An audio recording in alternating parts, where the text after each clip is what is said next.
청년 시절에 구원의 기쁨과 감격을 누렸는데요. 그때 했던 질문이 있습니다. 나는 제자인가, 무리인가? 그런데 그때 나는 왜 제자가 되기를 원했나? 나의 믿음이 주님의 기쁨이 되기를 소망했습니다. 한 주간 내 안에 찾아온 또 하나의 마음이 있습니다. 전에는 제자 되길 원했는데 한 주간 말씀을 묵상하면서 나시린으로 드려지고 싶은 마음입니다. 나시린은 하나님께 봉헌된 삶을 드리기로 서운한 사람입니다. 한나는 자녀가 없을 때 하나님께 기도하고 사무엘을 낳습니다. 사무엘을 하나님께 나시린으로 구별해서 드리고 사무엘을 통해서 이스라엘은 엄청난 변화를 경험합니다. 사사시대 블레셋이 이스라엘을 괴롭힐 때 사무엘은 이스라엘의 영적 대각성 운동을 하고 혼돈의 사사시대가 사무엘을 통해서 왕정시대로 전환됩니다. 신약에는 세례 요한도 하나님께 드려진 나시린입니다. 사도 바울도 갱그리아에서 서운한 것이 있어서 머리를 깎습니다. 자신이 하나님께 헌신된 사람으로 드려지기를 소원하고 마음을 다잡는 겁니다. 지난주에 비전 캠프를 다녀왔는데요. 중보 기도를 하면서 경험한 마음이 있습니다. 이 시대에 나시린으로 구별된 사람들이 참 많이 있구나. 이름을 보고 기도를 하는데 명찰에 하나님께 드려지기를 소망하는 이름이 참 많았습니다. 하은이를 만났습니다. 하나님 은혜의 약자입니다. 하음이도 만났습니다. 제가 하음에게 물었습니다. 하나님의 음성의 줄임말이니? 그렇다고 합니다. 그래서 이 시대에 하나님의 음성으로 살아가기를 축복해 주었습니다. 기도할 때 예은이도 만났습니다. 예수님 은혜의 약자입니다. 왜 부모님은 그들의 이름을 하나님의 은혜, 하나님의 음성, 예수님 은혜로 지었을까? 하나님 앞에 온전히 드려지는 삶을 살았으면 하는 부모의 마음이 느껴졌습니다. 그런데 이 시대에 우리도 넓은 의미로 보면 모두 다 나시린입니다. 저도 목사 안수를 받을 때 나시린 서원을 했습니다. 하나님께 영광 돌리는 삶을 살게 하옵소서. 장로, 안수집사, 권사도 안수를 받을 때 모두 다 하나님께 영광 돌리는 삶으로 드려지는 그 마음을 서원하고 직분을 받았습니다. 그러면 다시 질문해 봅니다. 지금 우리는 나시린의 구별된 삶을 살고 있는가? 구별된 삶을 원하는데 혹시 나의 삶이 뒤죽박죽 아닌가? 구원받은 하나님의 자녀인데 하나님을 기쁘시게 하는 구별된 삶을 살아가고 있는가? 누구나 나시린 믿음으로 살기를 원합니다. 그런데 이 시대의 아픔은 많이 무너지고 있다는 겁니다. 구약의 나시린으로 드려진 사람이 사무엘, 삼손이 대표적인데요. 이스라엘이 블레셋의 괴롭힘을 40여 년 동안 당할 때 하나님의 사자가 마노아 가정을 찾아옵니다. 자녀가 없는데 하나님께서 아내가 임신하여 아들을 낳을 것이다. 그리고 너는 삼가 포도주와 독주를 마시지 말며 어떤 부정한 것도 먹지 말지니라. 또 아들을 낳으리니 그의 머리 위에 삭도를 대지 말라. 이 아이는 태에서 나옴으로부터 하나님께 바쳐진 나시림이 됨이라. 그가 블레셋 사람의 손에서 이스라엘을 구원하기 시작하리라. 나시린으로 태어난 그 아이가 삼손이고, 삼손이 태어날 때 받은 소명이 이스라엘을 블레셋에서 구원하라입니다. 하나님께서 삼손에게 엄청난 힘을 주셨고요. 하나님의 사람으로 성장해 갑니다. 그런데 나시린 삼손이 어느 날 묶임을 당하고 블레셋 사람들에게 넘겨집니다.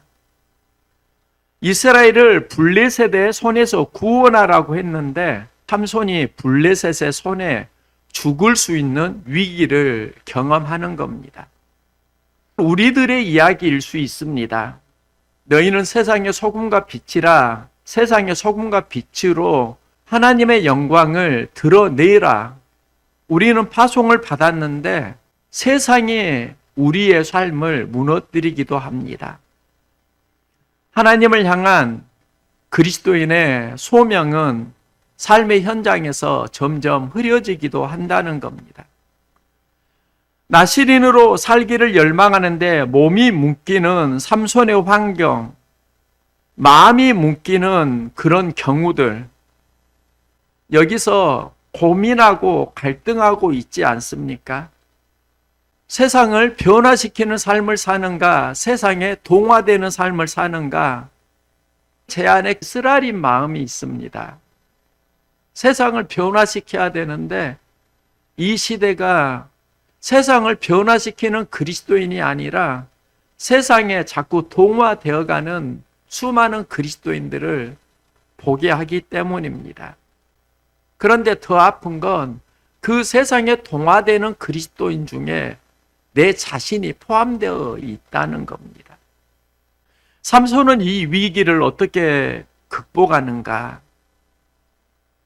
위기의 순간에 여호와의 영이 임하심에 밧줄이 불탄 삼과 같이 결박되었던 손에서 떨어진지라. 블레셋의 손에 죽을 위기의 순간에 삼손에게 하나님의 영이 임하니까 결박이 풀립니다. 삼손은 하나님 주시는 힘으로 블레셋을 무찌릅니다. 단순한 원리가 하나 있는데요. 영적 전쟁에서 우리가 승리하려고 하면 하나님의 영으로 충만해야 합니다. 우리가 해야 하는 기도가 있습니다. 하나님의 영을 부어주소서. 일상에서 항상 해야 하는 기도입니다. 삼손은 하나님의 영이 임할 때 결박이 풀어지고 나귀의 새 턱뼈로 블레셋 그들과 싸워서 1000명을 무찌릅니다. 삼손이 블레셋과 싸울 때 그가 취한 턱뼈가 무기가 되는데요. 그런데 이 턱뼈는 어떻게 이해를 해야 할까? 그러면 라만레이에서 취한 나귀 턱뼈는 무엇을 의미하는가? 그 라만레이라는 의미가 턱뼈의 산입니다. 그곳에는 턱뼈가 많이 있었다는 겁니다. 그건 일상에서 만나는 무기라고 할 수 있습니다. 일상에 무엇이 있느냐? 그게 우리의 무기가 됩니다. 일상에서 힘들고 어려울 때 말씀을 품고 현장에서 승리할 수 있기를 응원합니다. 우리는 마음이 무너질 때 말씀을 품으면 새로운 힘과 용기를 경험합니다. 2000년 시드니 올림픽에서 미국의 다이빙 선수 로라 윌킨스는 올림픽이 열리기 3개월 전에 오른쪽 발가락 3군데 부러지는 부상을 당합니다. 코치는 윌킨슨에게 올림픽을 참여해도 메달을 딸 수 없으니 차라리 출전을 포기하자. 이렇게 말을 하기도 합니다. 그런데 로라 윌킨슨은 운동을 할 수 없는 그 상황에도 출전을 포기하지 않고 계속 마음속에 이미지 메이킹을 합니다. 환경이 아니라, 내 상황이 아니라 하나님께 집중하는 겁니다. 그는 올림픽에 참여해서 난이도 2.7의 리버스 다이빙을 완벽하게 소화해내고 어느 누구도 예상하지 못한 금메달을 차지합니다. 올림픽 역사에서 가장 극적인 우승이 바로 로라 윌킨슨의 우승이다. 이런 말이 나올 정도로 극적인 금메달이었습니다. 그런데 로라 윌킨슨이 우승할 수 있었던 비결이 있습니다. 그는 다이빙대에 설 때 내게 능력 주시는 자 안에서 내가 모든 것을 할 수 있느니라 말씀을 품는 겁니다. 말씀으로 무장하고 결국은 기적을 이루어냅니다. 예수님은 40일 금식 기도를 하고 마귀와 영적 전쟁을 합니다. 예수님이 품은 무기도 하나님 말씀입니다. 내가 나아가는 삶은 연약하지만 말씀에 인도하는 삶은 강력해집니다. 우리의 위기가 어떤 위기일까? 일상의 위기일 수 있겠더라고요. 일상 속에서 말씀으로 충전되는 삶이 아니라 방전되는 삶을 살아가는 경우가 마음을 아프게 합니다. 어렸을 때 네잎 클로바를 딴 적이 있는데요. 네잎 클로바의 꽃말이 행운입니다. 그럼 새잎 클로바의 의미를 아십니까? 새잎 클로바의 의미는 행복입니다. 새잎 클로바는 흔해서 그것을 찾는 사람은 드뭅니다. 네잎 클로바를 찾고 또 네잎 클로바를 찾으면 다섯잎 클로바를 찾으려고 합니다. 다섯잎 클로바의 꽃말은 불행입니다.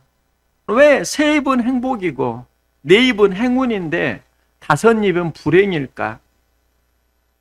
새잎은 가장 흔하게 볼 수 있는 겁니다. 일상을 의미합니다. 일상에 행복이 있다는 겁니다.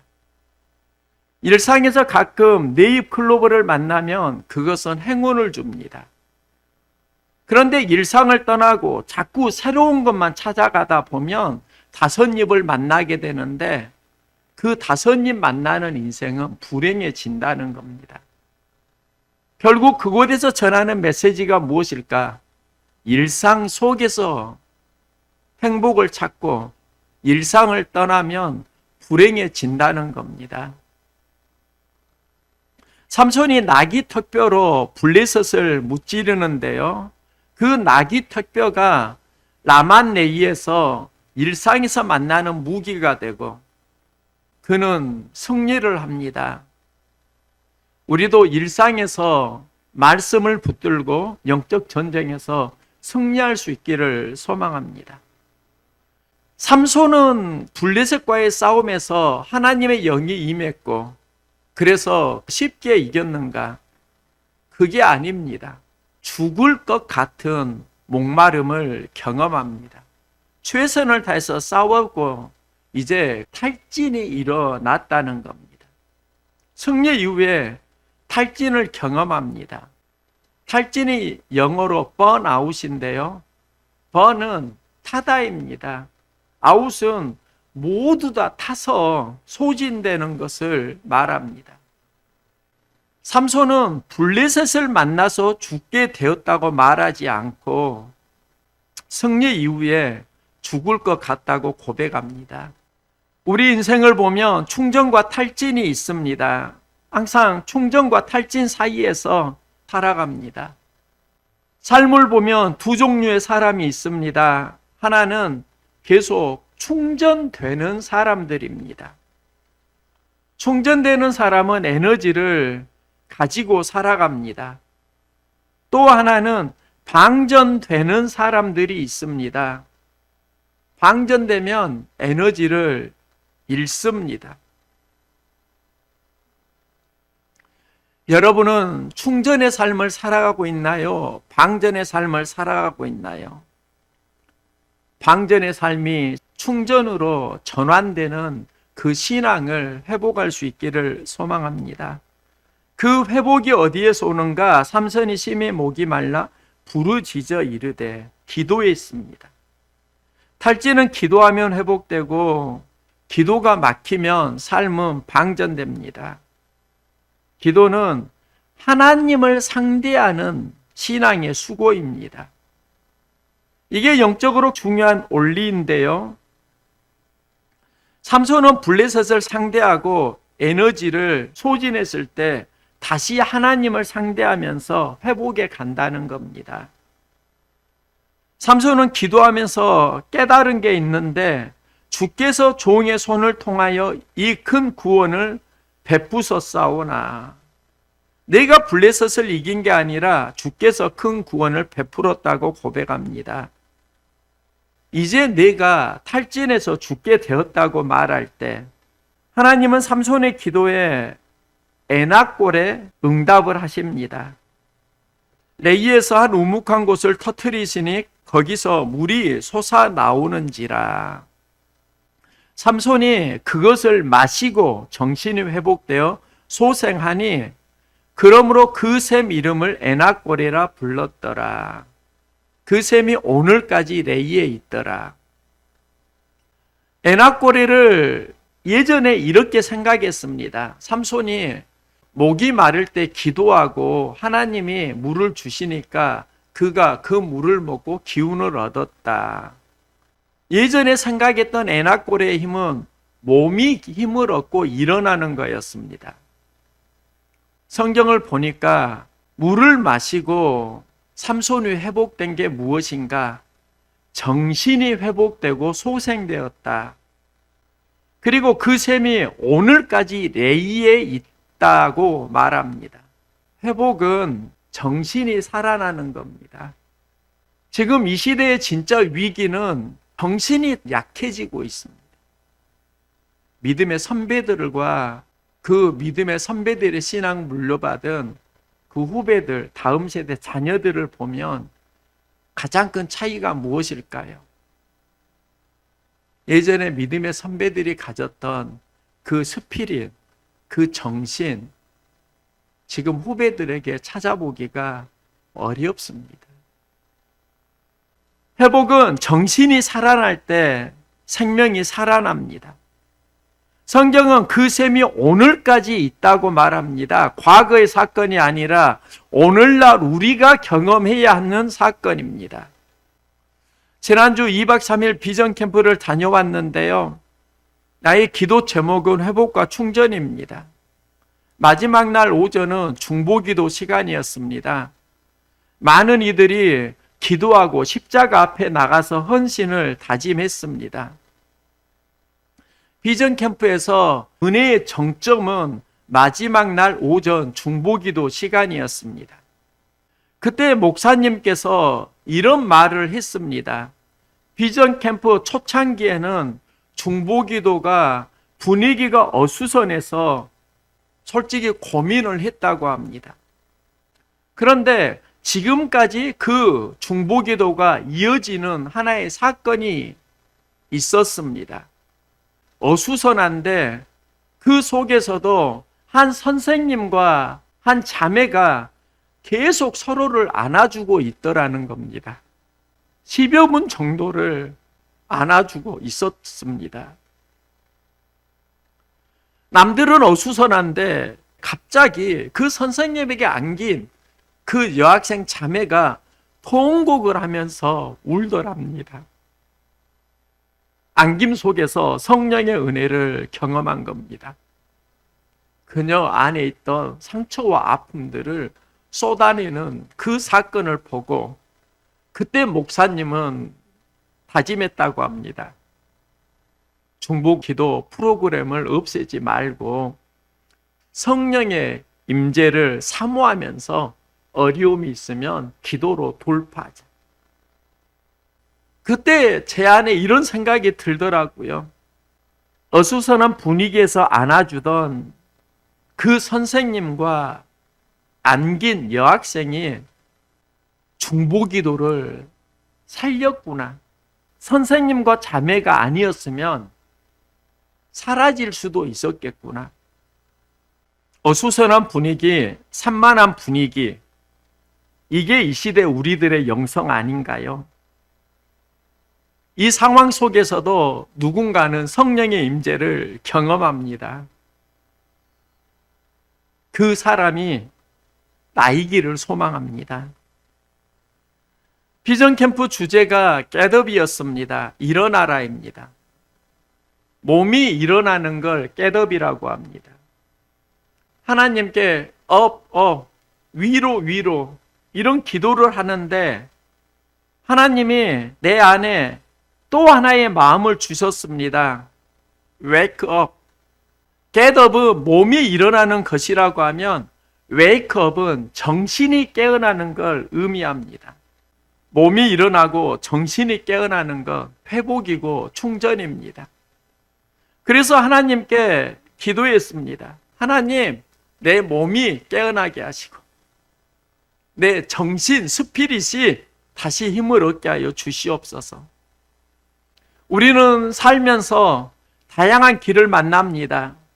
성경에는 좁은 길과 넓은 길이 있습니다. 좁은 길은 불편하지만 넓은 길은 편합니다. 편하게만 살다 보면 멸망으로 갈 수 있으니까 예수님은 좁은 길로 가라.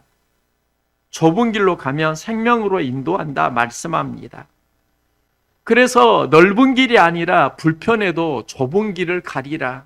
이런 생각을 청년 시절부터 많이 했는데요. 그런데 요즘 드는 마음이 있습니다. 이 시대의 가장 위험한 길이 무엇일까? 좁은 길일까? 넓은 길일까? 그러면서 찾아오는 마음이 완만한 내리막길입니다. 오르막길을 갈 때는 힘드니까 나름 각오를 합니다. 무장을 합니다. 저도 큰 산을 오를 때는 각오를 하고 지리산 천왕봉, 영암 올출산 천왕봉도 다 오를 수 있었습니다.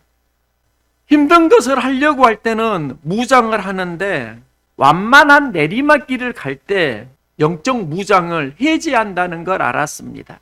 그런데 그 완만한 내리막길이 원하지 않는 지점으로 인도하는 경우가 있습니다. 그러면서 우리의 신앙이 돌이킬 수 없는 웅덩이에 빠지기도 합니다. C.S. 루이스는 지옥은 절벽 옆에 있는 것이 아니라 완만한 내리막길의 종착역에 있다고 말합니다. 내 영혼이 절벽에 있으면 조심합니다. 완만한 내리막길에서는 그게 아닙니다. 분주한 일상에서 경험하는 그 길이 완만한 내리막길일 수 있습니다. 믿음의 용사로 다짐하고 살아왔는데 일상에서 완만한 내리막길을 계속 가다 보니까 이제는 예전의 나를 잃어버리고 살아가는 것은 아닙니까? 열심히 살아왔는데 구원의 기쁨, 감격 잃어버리지 않으셨습니까? 이 시대에 완만한 내리막길을 조심해야 합니다. 지금은 세상이 빠르게 바뀌고 있습니다. 업데이트가 빠릅니다. 수많은 정보와 자료가 업데이트되고 있습니다. 그런데 제가 경험하는 건 그 업데이트가 우리의 영을 때로는 많이 피곤하게 하더라는 겁니다. 진짜 필요한 건 신앙의 업일 수 있습니다. 업은 위로 향하는 걸 말합니다. 다운은 아래로 향하는 걸 말합니다. 이 시대에 신앙이 다운되어 간다라고 합니다. 아래로 향하고 있다는 것입니다. 다시 신앙이 업이 되어야 합니다. 어떻게 업이 될 수 있는가? 삼손은 하나님께 부르짖을 때 셈을 주십니다. 에나꼬레가 부르짖는 자를 위한 셈입니다. 하나님께 부르짖으니까 응답하시고 그 응답이 궁극적으로 어디로 연결되는가? 그 물을 마시고 정신이 회복되고 소생하니 정신이 회복됩니다. 그리고 소생하다, 이게 영어로 리바이브입니다. 여기서 부활, 리바이벌이 나옵니다. 생명이 살아난다는 겁니다. 기도하고 마시는 셈이 무엇일까? 이 시대에 말씀을 의미합니다. 예수님이 이 땅에 오셨고 나를 믿는 자는 영원히 목마르지 않는다고 말씀합니다. 말씀을 믿을 때 삶은 회복되고 소생됩니다. 구별된 나시린이 되기를 꿈꾸어 봅니다. 상황 속에 묶여있는 내 자신을 발견하기도 합니다. 이건 나의 고백만 아닐 겁니다. 여러분도 모두 다 하게 되는 아픔이고 갈등이고 또 삶의 현장들입니다. 부르짖으면 하나님은 우리의 정신을 회복하고 삶을 소생시켜 주십니다. 기도하고 말씀을 만나시기 바랍니다. 말씀을 품고 일어나시기 바랍니다. 그럼 우리의 정신이 다시 살아날 것입니다. 생명이 다시 소생될 것입니다. 힘들고 어려울 때 기도하십시오. 주님 주시는 말씀을 만나십시오. 그리고 말씀 붙들고 일어나서 내 정신이 다시 회복되는 그런 은혜 우리가 함께 누릴 수 있기를 응원합니다.